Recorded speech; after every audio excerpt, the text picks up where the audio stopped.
भैया आप जो काम कर रहे हो उसके लिए मैं आपको सम्मानित करने आपके निवास स्थान पे नहीं जाऊंगी।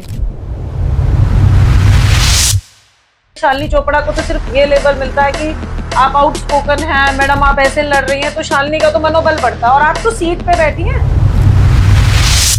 अब राहुल गांधी के आने से भी आप देखिएगा कि क्या विकास होता है। उनकी सोच नहीं है, वो यंग यूथ के लिए सोच रहे हैं। मौका तो मिले, उनके जो विचार हैं, उनके जो थॉट्स हैं, वो धक्यानुसी नहीं है। वो धर्म के ऊपर राजनीति नहीं करना चाहता, वो विकास के ऊपर करना चाहते हैं। वो यंग यूथ के बारे में सोच रहे हैं। उन्हें भीड़ नहीं चाहिए, उन्हें चाहिए कि जो चीज वो बोल रहे हैं वो प्रोसेस में आनी चाहिए।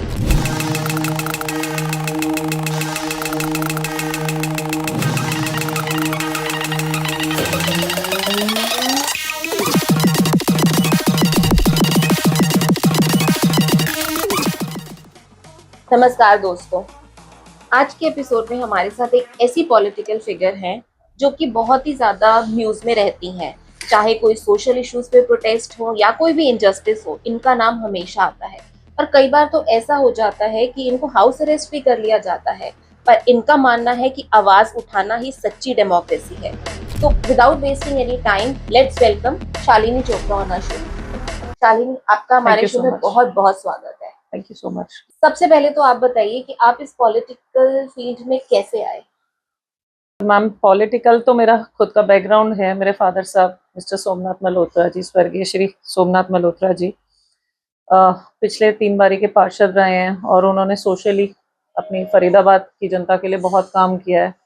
और काफ़ी अच्छा पॉलिटिकल तो उन्होंने 2005 में फर्स्ट इलेक्शन लड़ा था, लेकिन उससे पहले भी काफ़ी सामाजिक रहे और समाज के लोगों ने ही उन्हें पॉलिटिकल और इलेक्शंस के लिए प्रमोट किया। और फादर साहब तब पॉलिटिक्स में आ गए, तो it's in my genes, you can say. कभी ना कभी तो आना था। I was running a boutique before, और उसी दौरान भी मैं कुछ मतलब हर टाइम अपने समाज के लोगों के कामों में और जुड़ी रही। लेकिन after 9 years working, I feel कि नहीं, मेरे को अब प्रॉपरली अपने जनता के लिए, जनता के कामों के लिए अपना पूरा योगदान करना है। तो इसीलिए मैंने फिर 2022-23 में डिसाइड किया कि अब मुझे कम्प्लीटली अपने समाज, जनता की समाज के लिए अपने आप को अपना डिवोटेड करना है। तो बस फिर एकदम डिसाइड तो नहीं था, पर पहले से ही शुरू से ही एक्टिविटीज़ ऐसी रही, फादर साहब को देख के भी, और तब से मन में था कि जैसे पापा करते हैं वैसे मुझे काम करना है। तो आज आप सब कुछ आपके सामने ही है, मीडिया के माध्यम से भी, और मेरा पॉलिटिकल करियर सब कुछ आप लोगों के सामने, जनता के सामने है इस वक्त।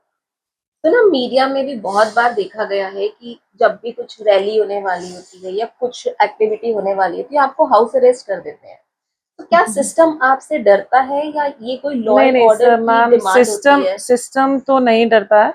पर कुछ सरकार, जो इस वक्त सरकार बनी हुई है, गवर्नमेंट है, उस यहाँ के फरीदाबाद के कुछ पॉलिटिकल जो मंत्री हैं, उनको लगता है कि अगर एक महिला होके अगर मेरी आवाज़ लोगों तक जाएगी तो उसका क्या इम्पैक्ट पड़ेगा। क्या जनता मेरे साथ जुड़ने को तैयार तो नहीं हो जाएगी? क्या जो ये एक डर का माहौल बना हुआ है, क्या ये औरत क्या लोगों से अपने, उनके दिल तक उनकी आवाज़, जो अपनी आवाज़ है, उनको छुएगी, या जनता इसके साथ जुड़ेगी?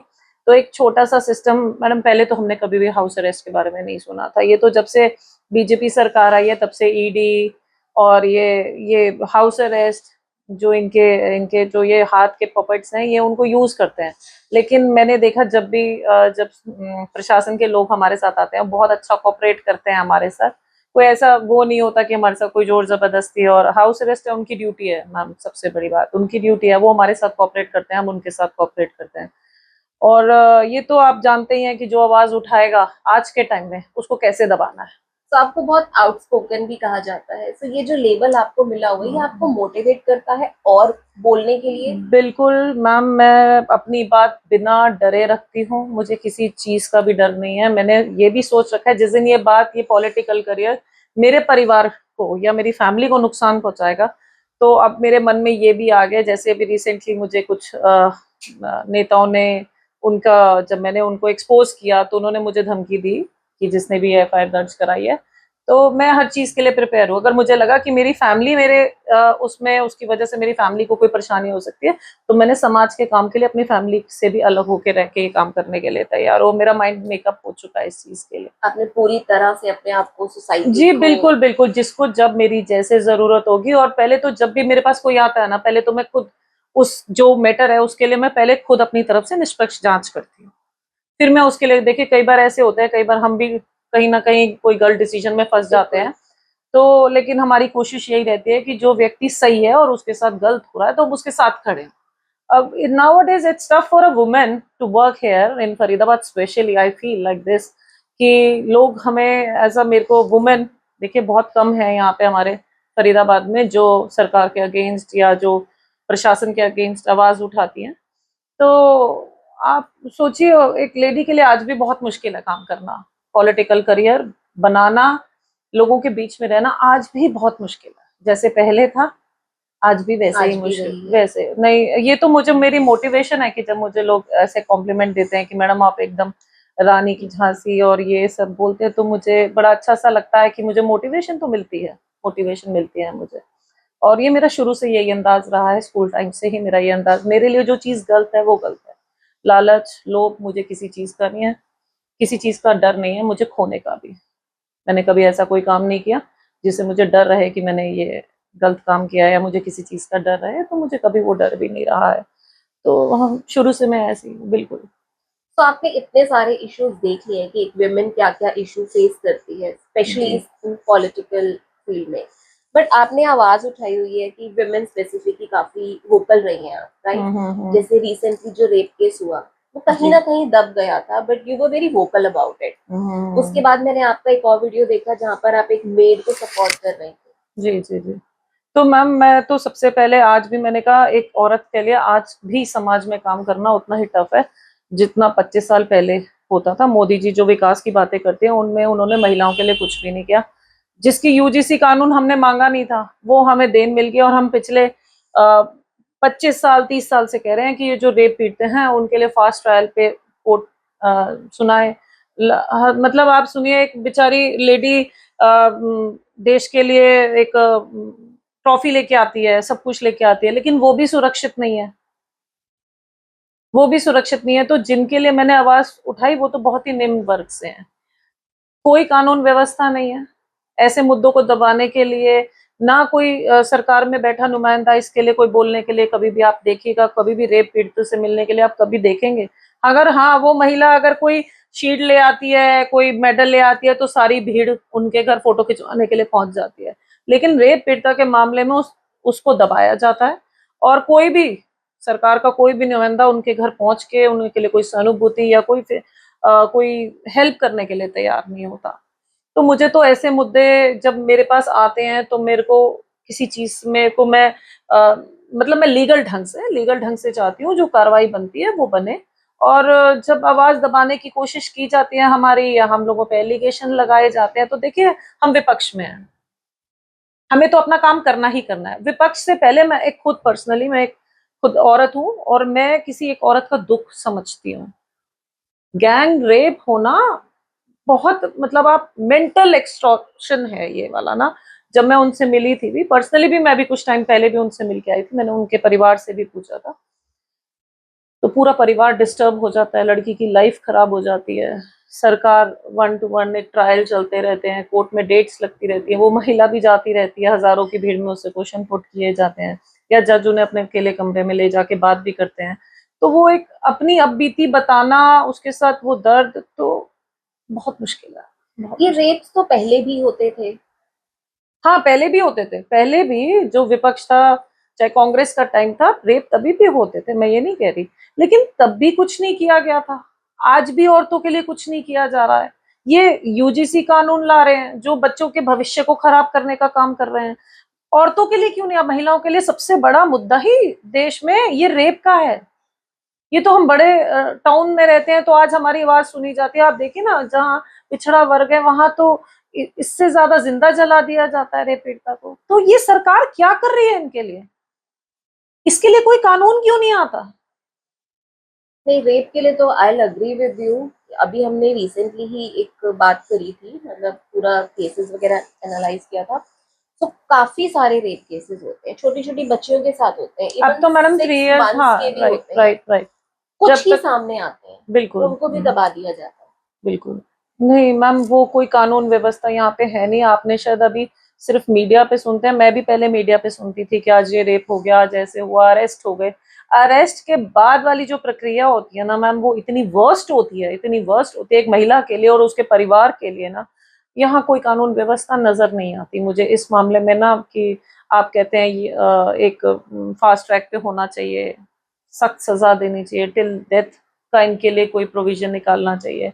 कई बार देखिए इसमें मैं कहती हूँ बेकसूर भी फंस जाते हैं, लेकिन इस मामले में ना रेप केस में वाकई में अगर अगर वो कल्प्रिट है वो इंसान, तो उसको ना टिल डेथ के लिए ही ऑर्डर होने चाहिए। जो 6-6 महीने या 10-10 साल ये जो पड़े रहते हैं जेलों में, मेरे को लगता है ये कोई सजा नहीं है। एक औरत की तो जिंदगी खराब हो जाती है और इनको 10 साल तक खिलाया पिलाया जाता है, रखा जाता है जेलों में, तो ये कोई, मैं तो नहीं सोचती कि ये कोई एक औरत के साथ सही जस्टिस है। अभी जैसे बात करी हम लोगों ने कि रेप का सीधा डेथ पेनल्टी हो जानी चाहिए, काफी सारे अब ये प्रूव भी हो रहा है कि फीमेल्स भी कम नहीं रही जी जी जी जी। हैं।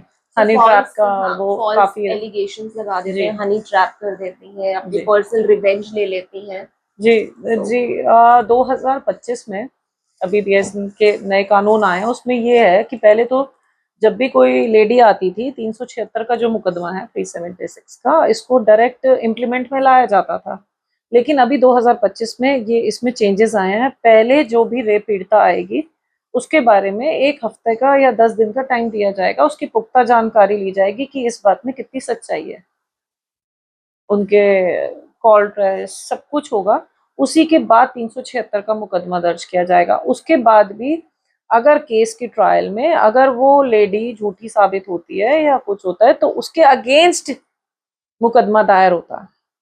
तो मेरा मानना ये था, जो रेप के केसेस हैं उनको सबसे पहले फास्ट ट्रायल पे लाना चाहिए, उनको लिंगर ऑन नहीं करना चाहिए।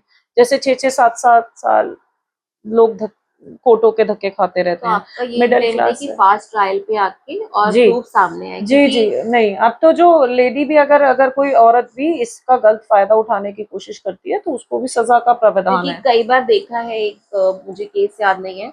नहीं, अभी अ, रिसेंटली के भी केस आए हैं, अभी उसमें एक लेडी हनी ट्रैप के केस में उसके ऊपर भी मुकदमा दर्ज हुआ है, उनका प्रूफ मिल गए थे, उसके बाद वो किया। लेकिन कई बार ना बहुत ही गरीब निम्न लोग के जब बच्चों के साथ, बेटियों के साथ जब ये होता है, या घर में किसी भी महिला के साथ ये होता है, तो वो इतनी लंबी लड़ाई नहीं लड़ पाते हैं। लंबे लंबे केसेस चलना, वकीलों के खर्चे, अपना काम धंधा छोड़ के, देखिए एक घर में बच्चे के साथ या किसी बेटी के साथ ये होता है, तो फादर साहब भी उस दिन सारा दिन कोर्ट कचहरी के चक्कर करते हैं। तो ये चीजें, इसको सॉर्ट आउट करना चाहिए।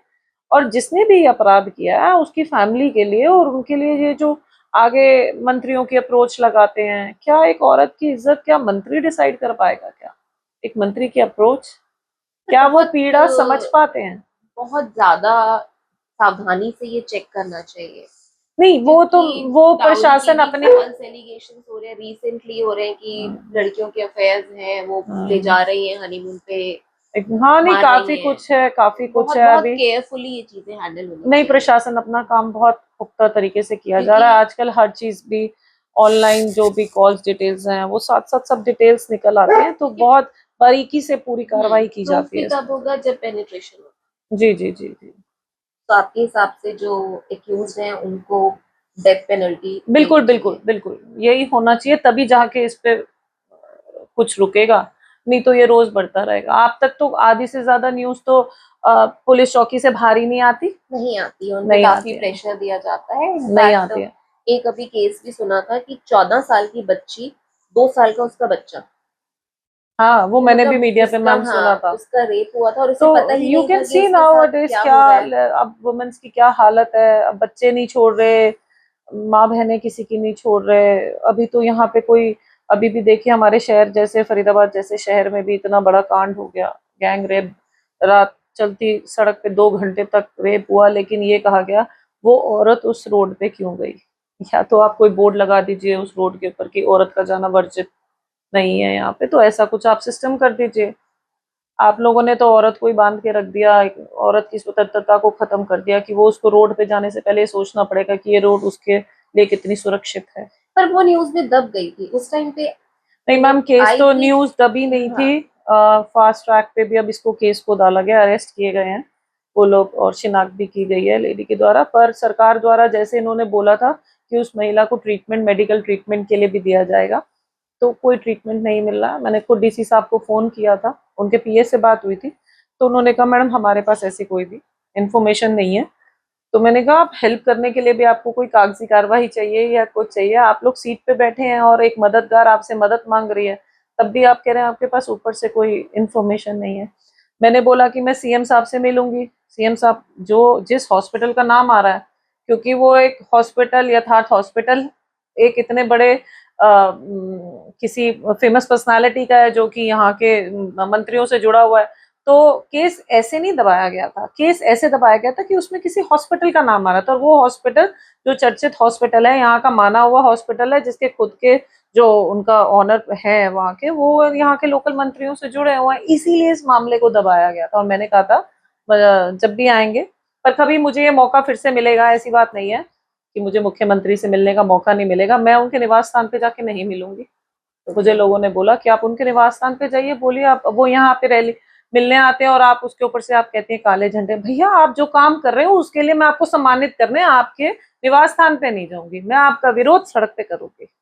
तो ये मौका मुझे आने वाले फ्यूचर में कभी तो मिलेगा। आई होप हाउस अरेस्ट ना उस टाइम। नहीं, ये तो इनकी खुद की नाकामियां हैं जो ये एक लेडी को इस तरह से दबाने की कोशिश करते हैं। इन्हें शर्म आनी चाहिए ऐसी सरकार को, जो एक औरत आप लोगों के लिए भी लड़ रही है। चलिए आज तो आप सरकार में, कोई बात नहीं, पर कभी भी ये हादसा आपकी बहन बेटी के साथ भी हो सकता है। अगर आप में ये सुधार नहीं आता तो सरकार में आज आपकी है, ठीक है, कोई बात नहीं, कोई दिक्कत नहीं है, लेकिन प्रशासन सच्चाई को देख रहा है। सीपी साहब ने बहुत अच्छा कोऑपरेट किया है, उन्होंने सारे पेपर्स चेक किए हैं। देखिए मेरे और आपके कहने पर कभी भी एफआईआर दर्ज नहीं होती है। जो इंसान पिछले 2 साल से अपने पेपर्स लेके घूम रहा है, एसएचओ ने कोई कार्रवाई नहीं करी, वो हमेशा पेपर रख लेता है और भेज देता था, तो अब उसका, आप उस जो व्यक्ति का मेंटल लेवल सोचो कि वो सच है और उसके बाद भी कोई उसके साथ नहीं दे रहा है। तो मैंने वही काम किया, हालांकि मुझे पता था, उन्होंने मुझे बताया कि मेरा कोई साथ नहीं दे रहा क्योंकि उनकी पॉलिटिकल पावर बहुत ज्यादा है उनसे।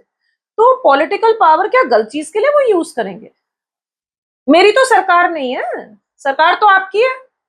सीपी साहब ने जब पेपर चेक किए उनमें उन्होंने उनको कल्प्रिट पाए, तभी तो उनके नाम पे एफआईआर दर्ज हुई है। पेपर ही तो हमने सबमिट कराए।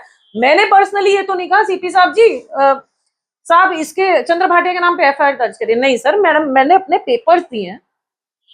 पेपर्स के ऊपर जिन जिन जो जो इसमें गुनाहगार हैं उनके ऊपर एक एक के ऊपर एक्शन लिया गया। इसमें वो जो मुझे सोच रहे हैं कि मैंने कुछ किया, नहीं सर, आपने जो किया आपके सामने आ रहा है, और आगे भी हम इसको कंटिन्यू करेंगे, इस केस को फाइट करेंगे। और अब ये केस सिर्फ रोहित अरोड़ा का नहीं है, शालिनी चोपड़ा का भी है, और मैं उनका खुल के साथ दूंगी। तो आप इतने बड़े बड़े पॉलिटिकल फिगर से भिड़ जाती हैं, तो पर्सनल थ्रेट्स वगैरह कितनी आती हैं और कैसे मैडम डील करते ऐसे हो? तो देखिए कभी पर्सनल थ्रेट नहीं आई है, कभी भी नहीं आई है। मैंने हमेशा हर किसी को साथ लेके, और पहले भी मैं चंद्र भाटिया, जब मुझे ये केस आया तो मैं चंद्र भाटिया जी के घर गई पर्सनली, क्योंकि मेरे फादर साहब के रिलेशन थे उनसे।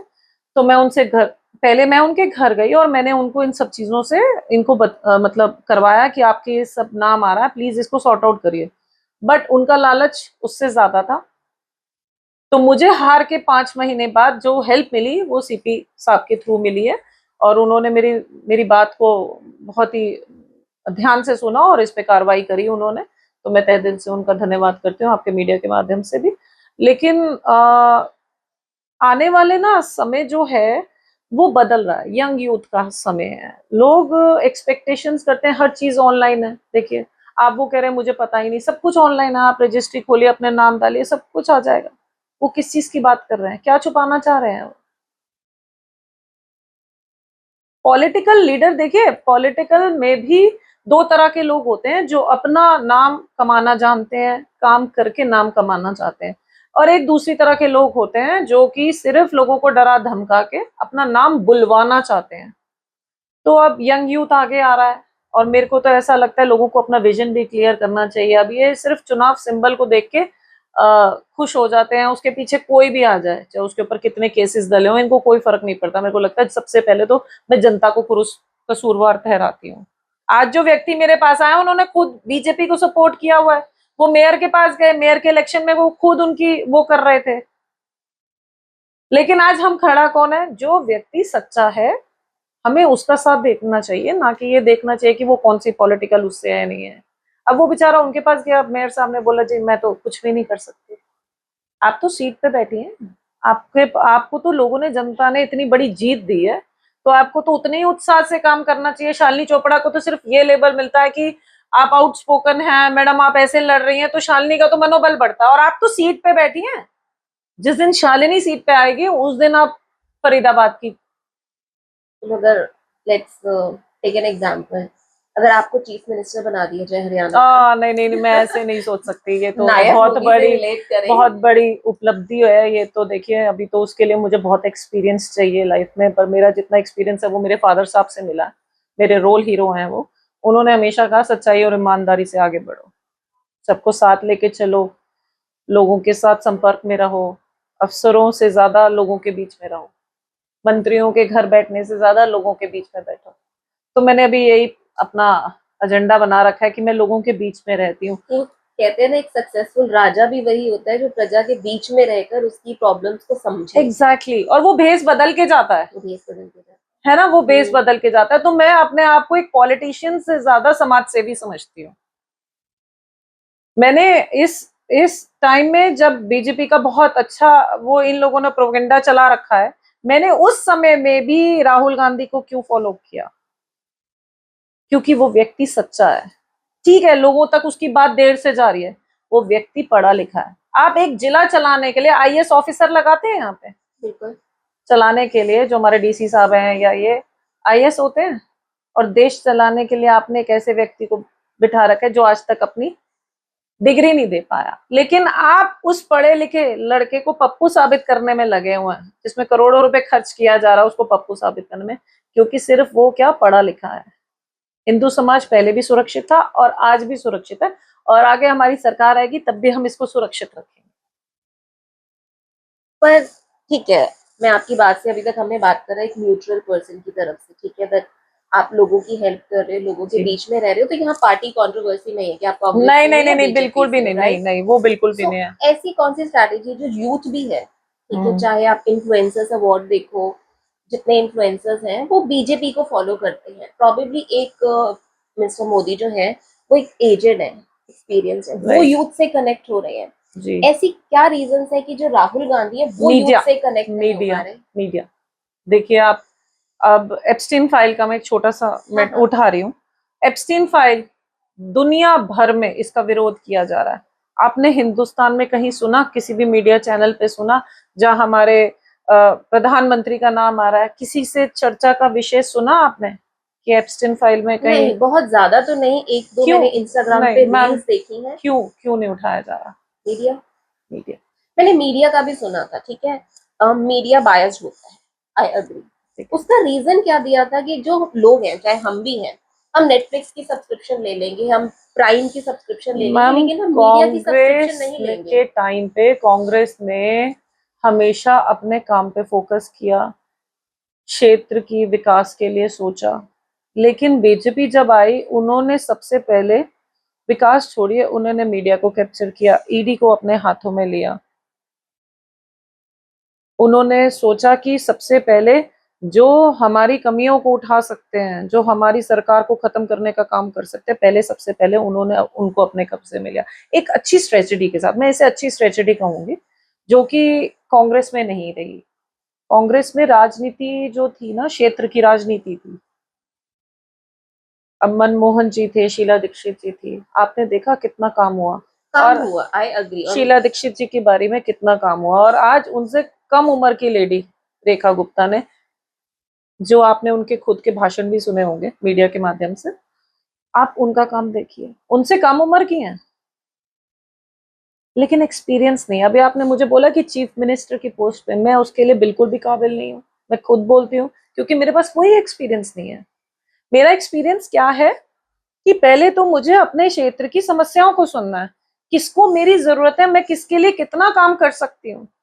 देखिए हर व्यक्ति यहाँ पे करप्शन में नहीं है जिनकी सरकार है, जिनका फायदा है, जो नौकरी कर रहे हैं ना, जो किसी भी पोस्ट पे बैठा है वो सिर्फ नौकरी कर रहा है, वो मंत्री के कहने पर चल रहा है, वो खुद पर उसका दिल, मैंने खुद पर्सनली फील किया ये कि मेरी मेरा पर्सनली खुद का वजूद कुछ नहीं है। देखिए आज के टाइम पे मेरा खुद का पर्सनली वजूद कुछ नहीं है। और आप देखिए मैं हमेशा अकेली खड़ी होती हूँ मीडिया पे। कभी आपने देखा मेरे साथ भीड़ है कि मैं लोगों के इतने काम करा रही हूँ, लोगों के मुद्दे उठा रही हूँ, क्योंकि एक डर का माहौल है। तो मैं अपनी जनता से, फरीदाबाद की जनता से, भारत की जनता से मैं यही कह रही हूँ, जब एक औरत होके मैं इतनी आवाज अपनी बुलंद कर सकती हूँ, जब आप मेरे साथ ये भीड़ बन जाएंगे तो ये सब जो हमारे फरीदाबाद में हो रहा है ये नहीं होगा। आपका जो हक है आपको मिलेगा। जो फरीदाबाद की हालत है, जो क्राइम की हालत है यहाँ पे, आप आइए, उसके लिए हम आवाज उठाते हैं। चलिए, अभी आपने ना एक्सपीरियंस की बात करी है, ठीक है, कि आपको अभी एक्सपीरियंस नहीं है तो आप सीएम नहीं बन सकते। जी जी जी। तो अगर हम राहुल गांधी की बात करें तो वो भी तो डायरेक्ट पीएम कैंडिडेट के लिए खड़े हुए हैं। कहाँ है उनका मैम सुनिए, एक्सपीरियंस? पीएम कैंडिडेट के लिए देखिए उनका एक्सपीरियंस, वो एक राजनीतिक परिवार से हैं, उनकी पीढ़ी दर पीढ़ी। नेपोटिज्म आ गया यहाँ पर। क्या इसमें मेरे को लगता जरूरी है नहीं है कि डॉक्टर का बेटा डॉक्टर ही बने। नहीं, वो बात आपकी ठीक है, लेकिन कुछ चीजों से हम अपने आप को दूर नहीं रख पा सकते। मेरे फादर साहब, मेरा ब्रदर है एक, और हम 3 सिस्टर हैं, उसमें से मैं ही क्यों राजनीति में उतर। लोग कहते हैं कि हाँ प्रियंका बस सही कैंडिडेट हो सकती है, देखिए राहुल दोनों, नहीं। नहीं ऐसा कोई बात नहीं है, दोनों बहुत ही यूनिटी से काम कर रहे हैं, ब्रदर और sister, as a politician also और एज अ ब्रदर।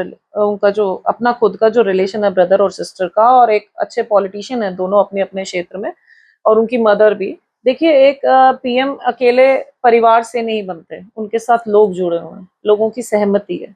आप नहीं चाहते कि आपका बच्चा अच्छे स्कूल में जाए, बिल्कुल। आप क्यों चाहते हैं? अगर उसका प्रिंसिपल ही पढ़ा लिखा नहीं है तो आप अपने बच्चे को स्कूल में भेज देंगे? नहीं। नहीं। और राहुल में क्या कमी है? आप उसको एज से, क्योंकि जो दूसरा उसका विरोधी खड़ा है वो बुजुर्ग है, उसके पास किस चीज का एक्सपीरियंस है, मुझे बताइए आप। क्या पॉलिसीज है कांग्रेस के पास? ठीक है, आप इसके बारे में पूछो, क्या पॉलिसीज है कांग्रेस के पास डेवलपमेंट के लिए, या वो सिर्फ काउंटर करती है कि बीजेपी ने अगर ये एक्शन लिया तो वो काउंटर, देखिए हम विपक्ष है, अभी सरकार बीजेपी की है। समय आएगा, समय जब 70 साल कांग्रेस के बाद आज 14 साल से बीजेपी है ना, तो समय कांग्रेस का भी आएगा। पॉलिसी जब सरकार आती है तो तब विकास, आप खुद उस वक्त के विकास और आपके विकास को आप जज करिएगा। पहले मनमोहन जी थे, उन्होंने बहुत अच्छा उनका कार्यकाल रहा। अब राहुल गांधी के आने से भी आप देखिएगा कि क्या विकास होता है। उनकी सोच नहीं है, वो यंग यूथ के लिए सोच रहे हैं। मौका तो मिले, मौका जब मिलता है ना मैम, ढूंढते ढूंढते शायद एक एज नहीं नहीं निकल नहीं गई है। मैम, नहीं नहीं नहीं मैम, ऐसे एज किसी चीज की नहीं होती मैम। एज हम अच्छे आज काम भी करने के लिए ना, यंग कंसिडर कर सकते हैं क्या? बिकॉज या उनके जो विचार हैं, उनके जो थॉट्स हैं, वो धक्यानुसी नहीं है। अभी भी जैसे वो धर्म के ऊपर राजनीति नहीं करना चाहता, नहीं करना चाहते। वो धर्म देखो, के ऊपर वो विकास के ऊपर करना चाहते हैं। वो यंग यूथ के बारे में सोच रहे हैं। उन्हें भीड़ नहीं चाहिए, उन्हें भीड़ नहीं चाहिए, उन्हें चाहिए कि जो चीज वो बोल रहे हैं वो प्रोसेस में आनी चाहिए। भीड़ क्या थी जो उन्होंने ये जो भीड़ वो थी, जो सुनिए, जो भीड़ वो होती है, जो कि जब आप कहीं फॉरेन में जाते हैं और वहां जाने से पहले अपने कुछ नुमाइंदों को बोल देते हैं कि एयरपोर्ट पे भीड़ ले आओ, मेरे लिए वाहवाही कराओ। अभी आपने देखा एक ईरान में भी जब ये गए थे मोदी जी, कोई एक वहां पे भी लोग उठ के चले गए थे सदन में से।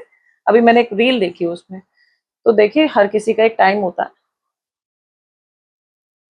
पर ये फॉरेन ट्रैवल्स पे भी पहले क्वेश्चन उठता था, लेकिन आज जैसे कहते थे कि Dubai is the safest country, लेकिन आज दुबई पर भी अटैक हो रहा है। लेकिन इंडिया अब जो है वो एक सेफेस्ट प्लेस पर आ गई है कि इसके रिलेशन न्यूट्रल रहती है, रिलेशन सबके साथ ठीक रहते हैं। मैम ये तो बहुत ऊपर की राजनीति है, इसमें तो देखिए हम, आप और मैं सिर्फ एक मीडिया के थ्रू ही चलते हैं। अभी भी मैं बता रही हूँ, क्योंकि हमारी पर्सनली किसी से कोई मुलाकात नहीं होती। आप न्यूज़पेपर के थ्रू, मैं मीडिया के थ्रू। अब मैं उसी पहले वाले क्वेश्चन पे आती हूँ कि मीडिया वो ही दिखा रही है जो भारतीय जनता पार्टी दिखाना चाहती है। अब आप देखिए, मैं तो पास में फरीदाबाद के पास दिल्ली है, मैं तो दिल्ली की हालत देख रही हूँ। मुझे नहीं पता दुबई का, मुझे नहीं पता कि क्या हो रहा है, लेकिन मेरे पास पड़ता है दिल्ली। आप दिल्ली की हालत देखिए क्या है। आप क्या कहेंगे कि लोगों तक पहुंच रहे हैं मोदी जी, विकास की आप बात कह रही हैं, तो आप दिल्ली की हालत देखिए ना। क्योंकि और बीजेपी मुख्यमंत्री का वो जो बनाया है जिसको भाषण में ये नहीं पता कि एआई क्या होता है। अब एक एआई ही पर ही मैं बात करी, जैसे एआई समिट हुआ, ठीक है, पूरा वर्ल्ड वहां पे प्रेजेंट था, पूरा इंटरनेशनल मीडिया था, लेकिन वो भी क्या हरकत थी कि जो कांग्रेस के कुछ लोग चले गए और कपड़े उतार कर और एक प्रोटेस्ट किया। मैम, मैं फिर से बोलूंगी, ये बहुत बड़ा राजनीतिक मुद्दा है, इसमें मेरे को बीच में आना या कुछ भी बोलना उचित नहीं है। लेकिन जिस तरह से उनको रोका गया, ये बहुत ही गलत है, बहुत ही पर गलत। एक अगर आप अपने किसी को भी घर में भी अगर किसी को अपनी आवाज उठाने का मौका नहीं दिया जा रहा गलत के लिए, तो मुझे लगता है फिर तो आप लोकतंत्र की पर हत्या है। आवाज उठाने के लिए लोकतंत्र की हत्या इंटरनेशनल है में, मतलब एक मैम। इंटरनेशनल लेवल हर पे किसी वर्ल्ड को देखिए, लीडर्स हर थे। किसी को अधिकार है, हर किसी को अधिकार है। ये नहीं है कि जो आप कर रहे हैं उसके लिए सभी खुश हों, सभी संतुष्ट हों उस बात से। हर किसी को अधिकार है। और हम ये भी देखें कि जब कांग्रेस है वो इतने सालों से सिर्फ एक ही फेस को प्राइम मिनिस्टर बनाने के लिए रेडी, राइट, राइट ठीक है, एक सिनेरियो करते हैं कि लोग उस फेस मैम, को अभी एक्सेप्ट एक करने के लिए राज्यसभा, रेडी आप नहीं है। सुनिए, राज्यसभा के इलेक्शंस आ रहे हैं, हम्म, उसमें करमवीर बोस जी कांग्रेस के हमारे कैंडिडेट हैं। आपने देखा है राहुल गांधी जी ने, ये कोई चेहरा चर्चित चेहरा नहीं था, लेकिन करमवीर बोस जी जमीनी तौर पे काम कर रहे हैं कांग्रेस के लिए। आप यहाँ से इंडिकेशन सोचिए राहुल जी का क्या है। और बीजेपी ने ऐसे पैसे वाले खड़े कर दिए हैं जो कि सबको पता है कि ये सीटें पैसे से भी खरीदी जा सकती हैं, जहां करोड़ों के वो लगाए जाएंगे। लेकिन कांग्रेस ने किसको उठाया? हुड्डा साहब ग्रुप में भी बहुत सारे लोग थे, सब एक से एक अपने क्षेत्र में बहुत अच्छा काम कर रहे हैं, अच्छा उनका अनुभव भी रहा है, लेकिन राहुल गांधी जी ने उन्हें क्यों उठाया? ये तो हम मनमोहन जी के टाइम पे भी कह सकते हैं कि वो बहुत ही इंटेलिजेंट थे, किसी ठीक है, ने सोचा बहुत था, पढ़े लिखे थे, किसी ने सोचा था कि लेकिन वो मनमोहन जी सिर्फ फेस बन के रह गए पीएम? थे। डिसीजन जो नहीं था मैम, वो नहीं मैम, सोनिया तब गांधी का तब होता क्या था, देखिए, अब किसका डिसीजन चल रहा है? अभी मोदी जी का डिसीजन चल रहा है। क्योंकि वो प्राइम मिनिस्टर है। मनमोहन तो सिंह भी मनमोहन प्राइम जी, मिनिस्टर थे, मनमोहन जी भी लेकिन प्राइम डिसीजन मिनिस्टर थे। सोनिया देखिए, गांधी लेती थी। जब भी कोई इतनी बड़ी पार्टी काम करती है तो सबके डिसीजन से चलती है। अब ये तो आप अफवाह उड़ा दें कि मैडम प्रियंका गांधी भी हो या कोई भी है, ये पार्टी के सब वर्कर के साथ एक डिसीजन लेते हैं। अब आपको क्या लगता है मोदी जी ये सब भारत को चला रहे हैं? नहीं, वो तो आप फेस है, कभी भी बताइए, नहीं, आप एक मन की फेस है। बात में सुनिए, प्रेस कॉन्फ्रेंस के लिए बार बार बुलाया जाता है, पीएम रहे हैं आप, पीएम है, कितनी बारी आपने, कितनी बारी उनकी प्रेस कॉन्फ्रेंस रखी, तब जनता ने उनसे सवाल पूछा। ये तो नहीं है कि हर बारी हर कोई 100% ही बहुत अच्छा काम कर रहा होगा, नहीं। मन की बात होती है, उसमें वो अकेले अपनी सारी वाहवाही लेते हैं और वो चले जाते हैं। क्यों मीडिया नहीं बुलाई जाती वहां पे? कितनी बार राहुल गांधी ने डिबेट के लिए बोला, कोई क्यों नहीं आता? उन्होंने बोला जी, और वो औरतों ने उन्हें सदन में घेर लिया, इसलिए वो नेक्स्ट डे सदन में नहीं आए। क्योंकि उनके कुछ वीडियोस मैंने भी देखे हैं, वो नहीं कुछ ऐसा बोल जाते हैं जैसे वो मैम, वो पैसे की मशीन, सुनो, ये गुजराती औरतें। बहुत चीजें बीजेपी के मंत्रियों द्वारा भी बोली जाती है। मैं फिर से कह रही हूँ, एक ये प्रोपोगेंडा है हम्म, कि विपक्ष को इतना हाईलाइट कर दिया जाता है अगर उनकी तरफ से कोई टिप्पणी हो जाए। लेकिन वहीं पे आप देखिए, रेप में है, भाजपा के बड़े बड़े मंत्री रेप केसेस में इन्वॉल्व हैं, निकिता हत्याकांड, सब कुछ सब हो रहा है, सब कुछ वीडियोस वायरल हो रही हैं। क्या हुआ? ये आप तो मीडिया प्रभारी हैं, मैं तो उस जनता का सोचती हूँ कि क्या उनके भी यही विचार हैं? हम कुछ बोले जलेबी तो वो पूरा वायरल हो जाता है, लेकिन एक बीजेपी का इतना बड़ा मंत्री, आज तक उस बेटी को इंसाफ नहीं मिला। क्यों? कहाँ है आपकी मीडिया? क्यों एप्स्टीन पे कोई, अमित शाह कोई आके क्यों नहीं बयान देते? समय आएगा, सच सबके सामने आएगा, लेकिन हाँ, इसमें थोड़ा समय लगेगा। विपरीत है इस वक्त, कहते हैं ना, हवाएं काफी। जब मेरे को एक छोटे से फरीदाबाद शहर में एक कांग्रेसी होने के नाते मुझे इतना कुछ सफर करना पड़ता है, तो आप राहुल गांधी जी से पूछिए उन्हें क्या सफर करना बस होता होगा। 70 साल मिले थे कांग्रेस पे, और उस टाइम ये होता था कि जैसे अब मैम, मैं सब भी अच्छा बोलूं, चल रहा था 70 साल। अभी तो ये सब माइंड वॉश करने का काम हो रहा है। जब 70 साल हिंदू जब कांग्रेस थी तब हिंदू को कुछ हुआ था? अब ऐसे तो लड़ाई झगड़े मैडम, अभी ये जो बम ब्लास्ट हुआ लाल किले, नहीं मैम, लाल दिवाली पर होते थे, अब नहीं हो रहे। बिहार के इलेक्शन में जब खत्म हुआ या लाल किले पे कहाँ गया? 1000 बंदा गया? ऐसा नहीं है कि नहीं हो रहे, कहाँ गया मैडम वो बंदा, कहाँ गया? नहीं कह रही हूँ, ऐसा नहीं 10,000 की किस्त सिर्फ इलेक्शन से पहले क्यों बिहार में औरतों के अकाउंट में डाली गई? उनसे पहले कभी इलेक्शनों से पहले क्यों नहीं उन लोगों ने देखी? अब नीतीश जी को देखिए ना, वो एक महिला के बुरके पे हाथ डाल रहे हैं। मैम सब कुछ इट्स लाइक सब मीडिया और आप जनता भी, मैं कहती हूँ 80% जनता एक फ्लो में चल रही है। जो उन्हें दिखाना है बीजेपी को वो सिर्फ वही दिखाते हैं। तो डेमोक्रेसी है, जैसे आप लोग अपनी मैम डेमोक्रेसी तो सब रुक जाती है मैडम, जब भी कोई आवाज उठाता है तो ईडी में घुसा दिया जाता है, उसमें केसेस में डाल दिया जाता है। अब देखिए केजरीवाल जी के साथ क्या हुआ, हरासमेंट तो हुई, चाहे अब क्लीन चिट मिली उन्हें, हरासमेंट तो हुई। तो ठीक है, अब राघव चड्ढा पे मैं बात करती हूँ।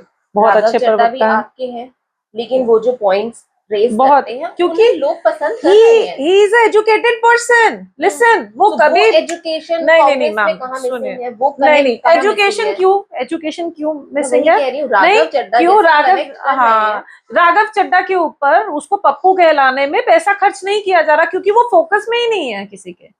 राहुल गांधी फोकस में है, वो सच के लिए आवाज उठाता है तब भी उसे झूठा बोल दिया जाता है, जब वो कोई सेंसिबल बात करते हैं तो तब भी कहते हैं कि ये नॉनसेंस बात है।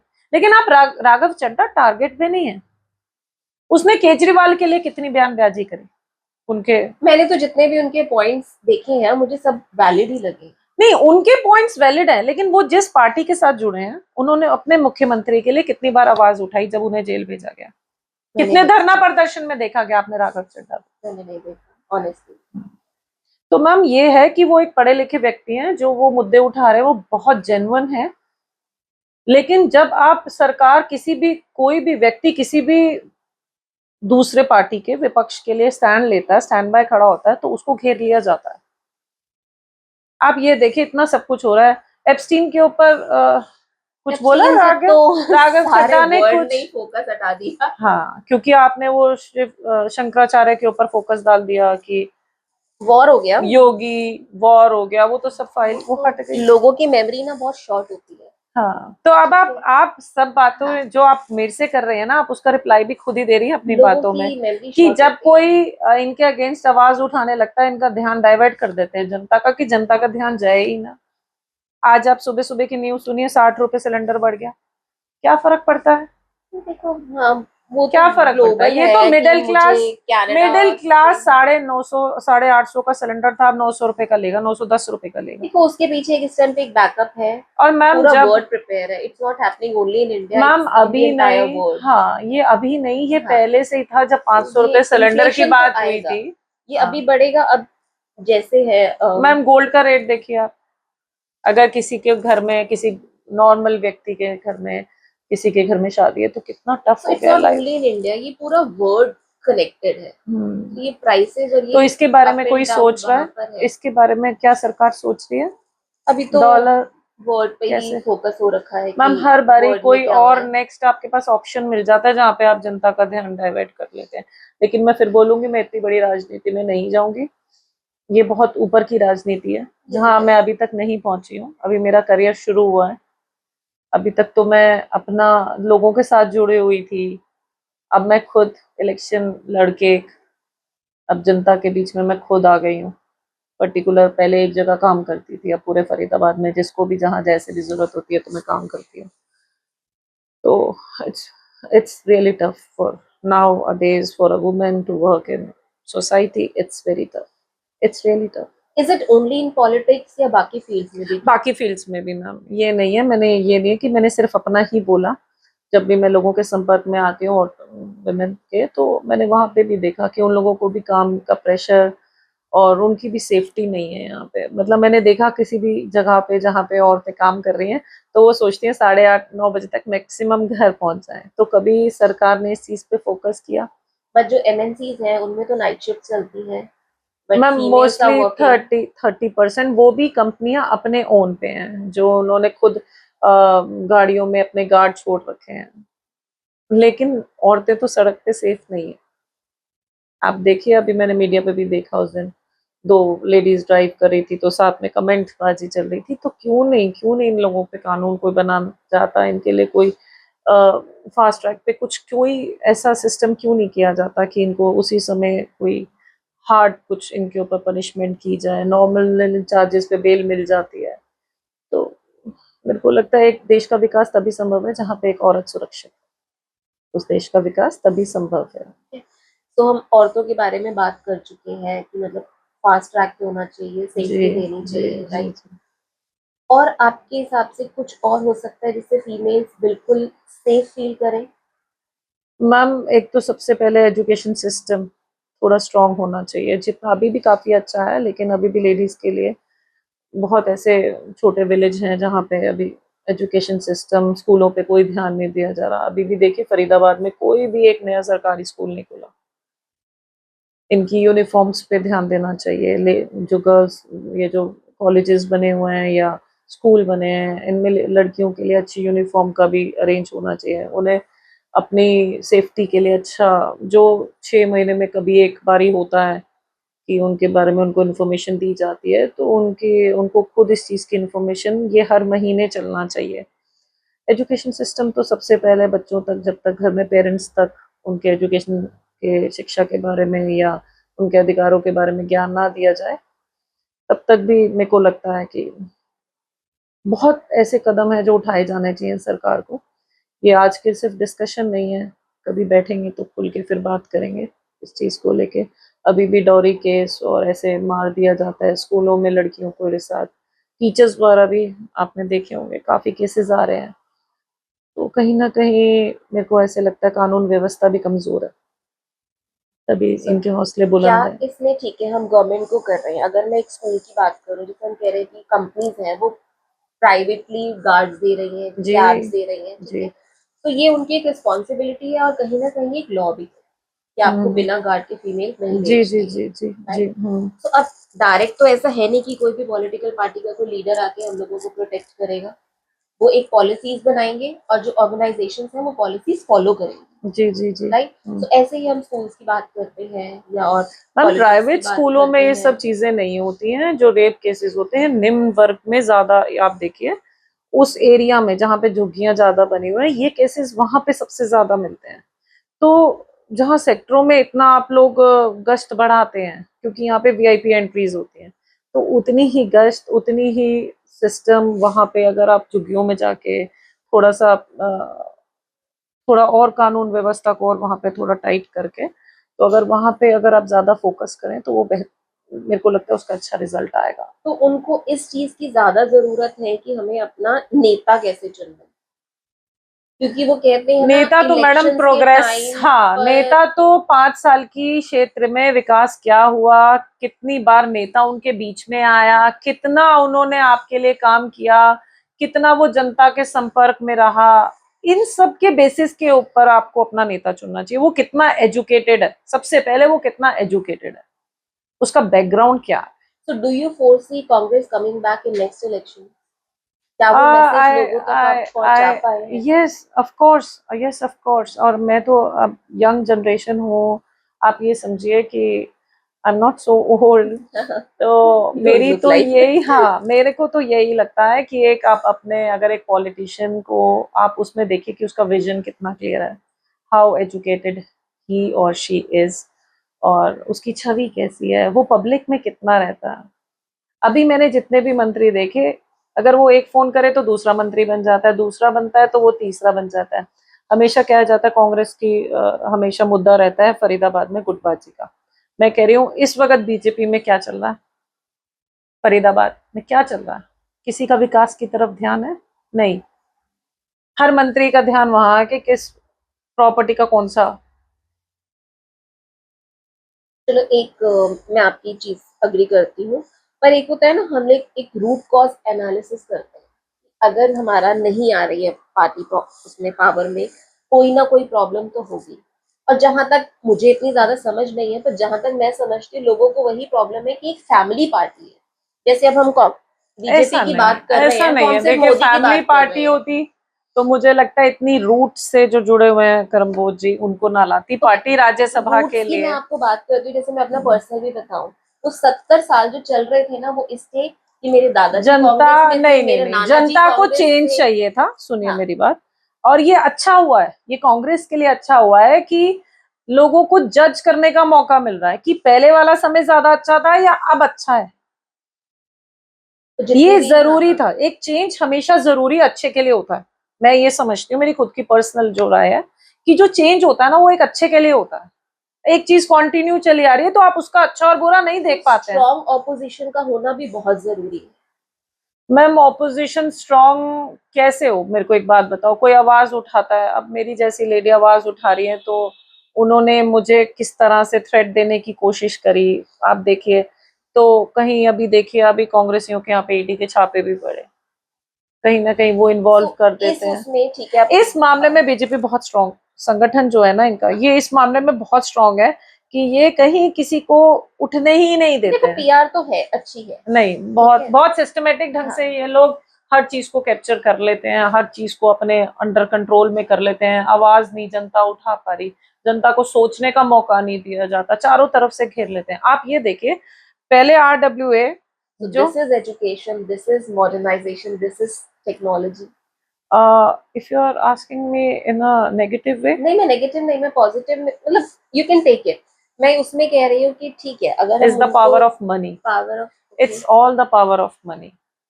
आप आज RSS को हटा दीजिए, बीजेपी से अलग कर दीजिए। तो आपको ठीक है, आप आज एक यहाँ से लड़ RWA रहे का हो। जो इलेक्शन होता है ना, RWA का इलेक्शन भी होता है, वो भी प्रेसिडेंट वही लेके आते हैं जो RSS और बीजेपी का, नहीं तो सबसे छोटे चुनाव है। लेकिन यहाँ पे आप फरीदाबाद में किसी भी क्षेत्र में ऐसी कोई भी ऐसी वेलफेयर एसोसिएशन नहीं है जहां पे इनका खुद का बंदा ना हो। तो इसे कहते हैं मैनेजमेंट, जो कि दम खल बल सबसे ये सब जीती जा रही है। मैनेजमेंट मैनेजमेंट हर चीज मैनेज हो रही स्ट्रैटेजीज, है, हाँ, जनता ये को बोलने का एजुकेशन से मौका ही ही आ नहीं। रहे नहीं, हैं। एजुकेशन कहाँ सिस्टम है मैम, पावर, पैसे की पावर कहते हैं इसे पावर कहते हैं। एजुकेशन से कुछ भी रिलेटेड नहीं है यहाँ पे। लोग आपको कहाँ सोच पाते हैं कि शालिनी कितना अच्छा काम कर रही है, वो सोचते हैं ये कांग्रेस से है। अब लोगों के दिमाग में ये बिठा दिया ये हिंदू नहीं है। हालांकि मेरा खुद का कल्चर, मेरा जो है, आप सारे फरीदाबाद के लोग हम लोगों को जानते हैं, हमारे परिवार को जानते हैं। लेकिन क्योंकि मैंने एक सच्चे इंसान को चुना अपना लीडर, तो आज मैं कांग्रेस में हूं, तो वो मुझे सोचते हैं ये लड़की हिंदुओं के लिए अच्छी नहीं है। तो आपकी सोच कहाँ जा रही है, ये कोई अच्छी एजुकेशन का नतीजा है क्या?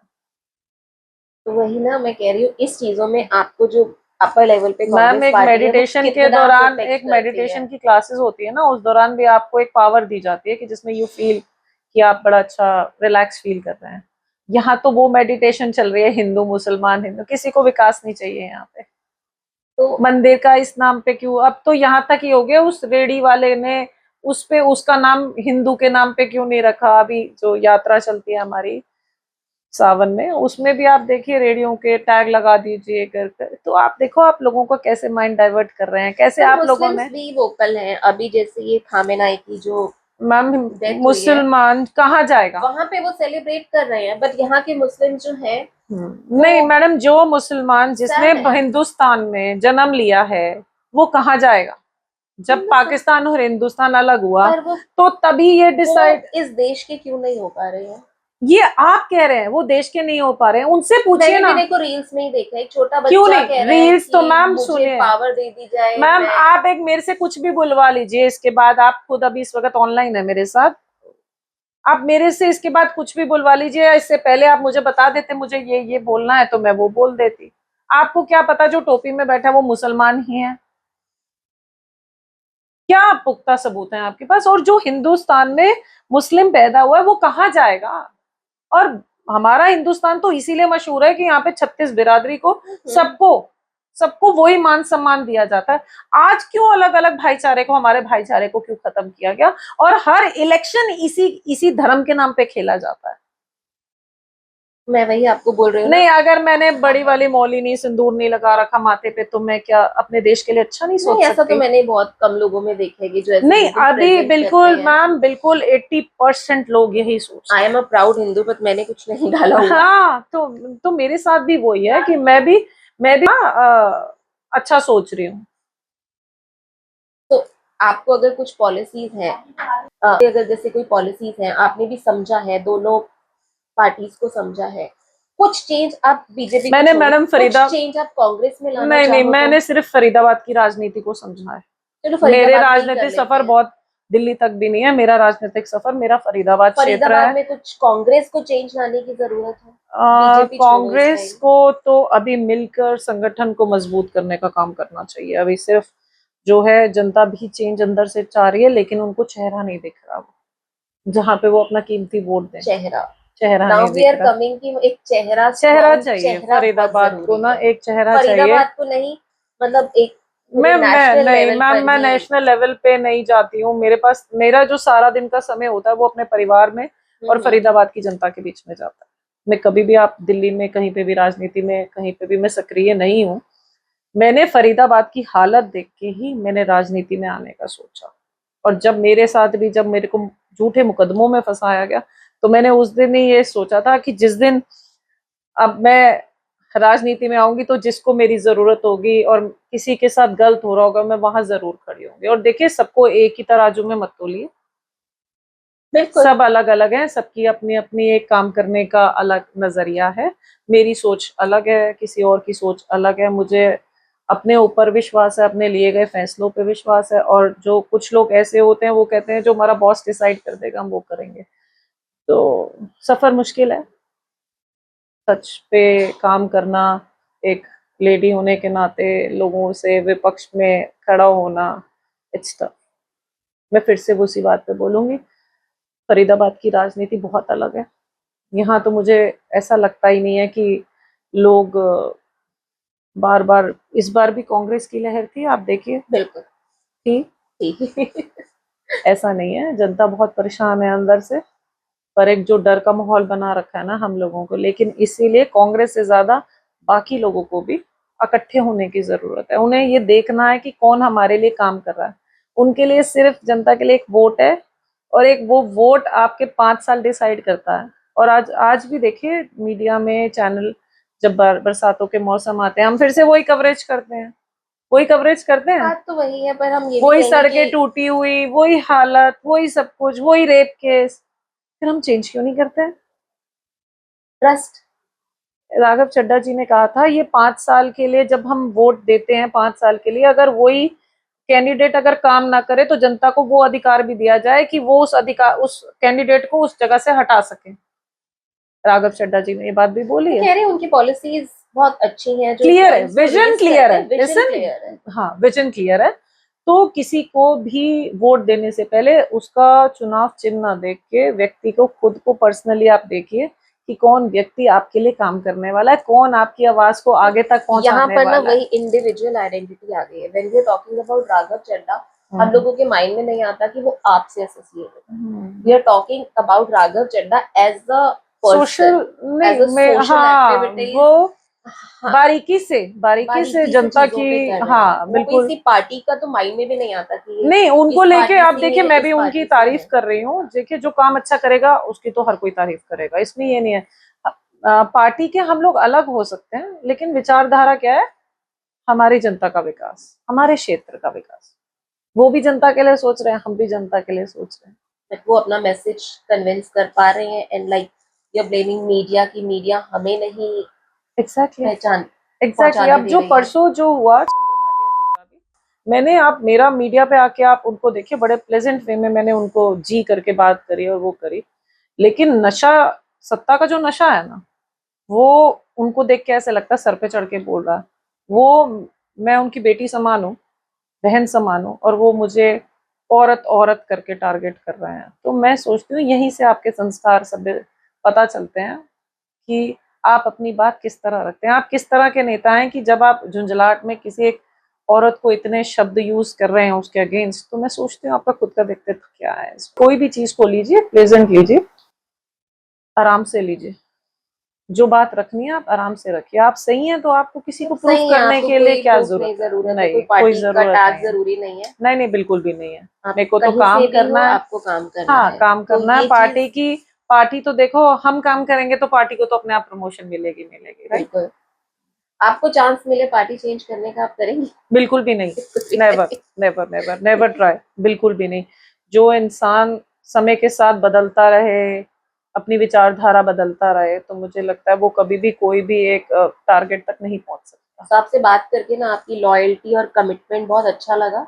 और जी सेकंड, मुझे ये बात बहुत अच्छी लगी कि आपने चीफ मिनिस्टर बनने के लिए एकदम मना कर दिया, जी स्टेटिंग कि आप उसके लिए अभी एक्सपीरियंस नहीं है, यू नीड जी, एक्सपीरियंस। तो ये बहुत ही एग्जैक्टली अच्छी चीज है। जब एग्जैक्टली। लोग आजकल बहुत शॉर्टकट लेना चाहते हैं, पर आप अभी अपने नहीं, आप को केपेबल नहीं समझती हैं, यू वांट कि अभी मुझे सीखना है, लोगों की सेवा बिल्कुल बिल्कुल। करनी है, एक्सपीरियंस लेना है। वर्क तो एक्सपीरियंस तो बहुत ज़रूरी है किसी भी फील्ड में जाने के लिए ना, वर्क एक्सपीरियंस बहुत ज़रूरी है। लेकिन अब ये जनता के ऊपर है, वो मुझे कैसे एक्सेप्ट करेंगे एज अ लीडर, वो मुझे एक्सेप्ट करेंगे या नहीं करेंगे। क्योंकि कई बार ऐसा होता है हम समाज के काम करते करते हम वो पॉलिटिशियन नहीं बन पाते, क्योंकि समाज में जब काम करना होता है आपको अच्छाई भी मिलती है और बुराई भी बुराई मिलती है। कुछ लोगों के लिए मैं अच्छी हो जाती हूँ, कुछ लोगों के लिए बुरी हो जाती हूँ। तो ये तो अब जनता डिसाइड करेगी फरीदाबाद की कि वो शालिनी चोपड़ा को किस उसमें देखना चाहती है। सीएम बनाने वाली भी वो होगी, छोटा सा पार्षद बनाने वाली भी वो होगी। तो मेरी लड़ाई तो खैर अपने फरीदाबाद क्षेत्र के लिए है सबसे पहले तो। नहीं, और तो आप काम कर रही हैं, आप अपना अच्छा दे रही हैं, जी और फल, जनता समझदार है, पढ़ी लिखी है। जी, नहीं मैं भी यही एक्सपेक्ट कर रही हूँ कि जनता अब सही और गलत को आपस में एक बार देखे कि क्या सही है उनके लिए और क्या गलत है, कौन काम कर रहा है, कौन किसको वो चाहते हैं। Irrespective of the party, irrespective of the political thing, whatever you are doing for the females, for women's safety, For in that's every field, commendable. in every field, I'm working for my nation. I'm working for my society. I'm working for the woman. The God has gifted me something. तो मुझे लगता है वो अगर मुझे भगवान ने कुछ दिया है तो वो अगर वो उस चीज़ का फायदा औरों को हो सके तो मैं सोचती हूँ होना मैं उस तक पहुँचूंगी, वहां तक पहुँचूंगी। So we wish you good luck, thank you so much, thank you. और हमारे ऑडियंस का भी, जो कि बहुत समझदार है, वो समझते हैं कि कौन काम कर रहा है, कैसे कर रहा है, डिसीजन उनका होता है। तो पूरा पॉडकास्ट देखने के लिए आपका बहुत बहुत थैंक यू। प्लीज चैनल को लाइक कीजिए, सब्सक्राइब कीजिए, और शालिनी जी के जो थॉट्स हैं वो शेयर कीजिए और लोगों तक पहुंचाइए। थैंक यू, धन्यवाद, thank you. Thank you so much.